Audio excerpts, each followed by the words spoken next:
অনেকেই সিগারেট ছাড়তে চান কিন্তু পারছেন না। কি করবেন? এই প্রশ্নটা খুব কমন। আমরা সবাই জানি ধূমপান স্বাস্থ্যের জন্য কতটা ক্ষতিকর, তবুও ছাড়তে পারি না, তাই না? কিন্তু যদি বলি খুব সহজ একটা উপায় আছে যা আপনার এই যাত্রাটা অনেক সহজ করে দেবে। আজ আমি আপনাদের সাথে এমন একটা ছোট কৌশল শেয়ার করব যা আপনার ধূমপান ছাড়ার ইচ্ছাকে অনেক শক্তিশালী করবে।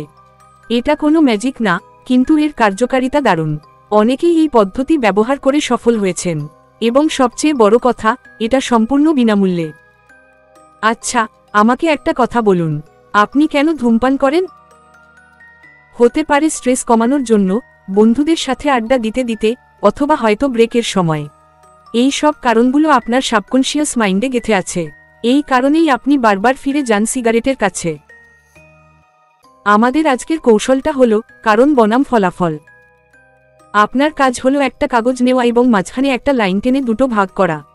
এক পাশে লিখবেন ধূমপানের কারণ, আর অন্য পাশে লিখবেন ধূমপানের ফলাফল। যেমন ধরুন আপনি ধূমপান করেন কারণ আপনি খুব স্ট্রেস, এটা লিখুন কারণের দিকে। এবার ভাবুন, এই স্ট্রেসের কারণে আপনি সিগারেট খাচ্ছেন, কিন্তু এর ফলাফলটা কি হচ্ছে? আপনার ফুসফুস নষ্ট হচ্ছে, আপনার ত্বকের উজ্জ্বলতা কমে যাচ্ছে, আপনার টাকা নষ্ট হচ্ছে, আপনার শরীর দুর্বল লাগছে। এই সব কিছু লিখুন ফলাফলের দিকে। এভাবে অন্যান্য কারণগুলোও লিখুন, যেমন কারণ বন্ধুদের সাথে আড্ডা, ফলাফল মুখে দুর্গন্ধ, মানুষের থেকে দূরত্ব তৈরি হওয়া, কারণ কাজের ব্রেক, ফলাফল কাজের মান কমে যাওয়া, দুর্বলতা। এই তালিকাটি তৈরি করার পর দেখবেন আপনার সামনে একটা পরিষ্কার চিত্র ফুটে উঠেছে। আপনি ধূমপানের কারণগুলোকে যত গুরুত্বপূর্ণ ভাবছিলেন তার থেকে বহুগুণ বেশি ক্ষতিকর হচ্ছে তার ফলাফলগুলো। আপনার মন তখন নিজে থেকেই ধূমপানের প্রতি আগ্রহ হারাবে, কারণ আপনার মস্তিষ্ক তখন আর ধূমপানকে কোনো সমাধান হিসেবে দেখবে না, বরং একটি সমস্যা হিসেবে দেখবে।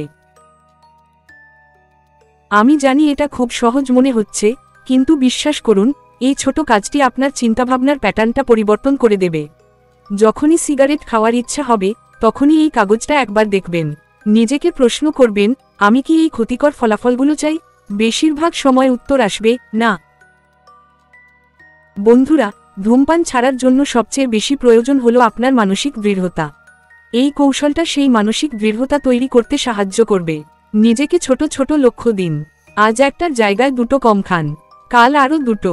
ধীরে ধীরে দেখবেন আপনি সফল হয়েছেন। মনে রাখবেন, আপনি একা নন। অনেক মানুষ এই পথ দিয়ে হেঁটেছেন এবং সফল হয়েছেন। আপনিও পারবেন। আপনার শরীর, আপনার জীবন, আপনার হাতে। ভিডিও কেমন লেগেছে এবং আপনার কোনো মতামত থাকলে তা জানিয়ে কমেন্টস করুন। যদি এই ভিডিওটি আপনার ভালো লাগে, তাহলে লাইক করবেন এবং আপনার বন্ধুদের সাথে শেয়ার করবেন। আর হ্যাঁ, চ্যানেলটি সাবস্ক্রাইব করতে ভুলবেন না। সুস্থ থাকুন, ভালো থাকুন।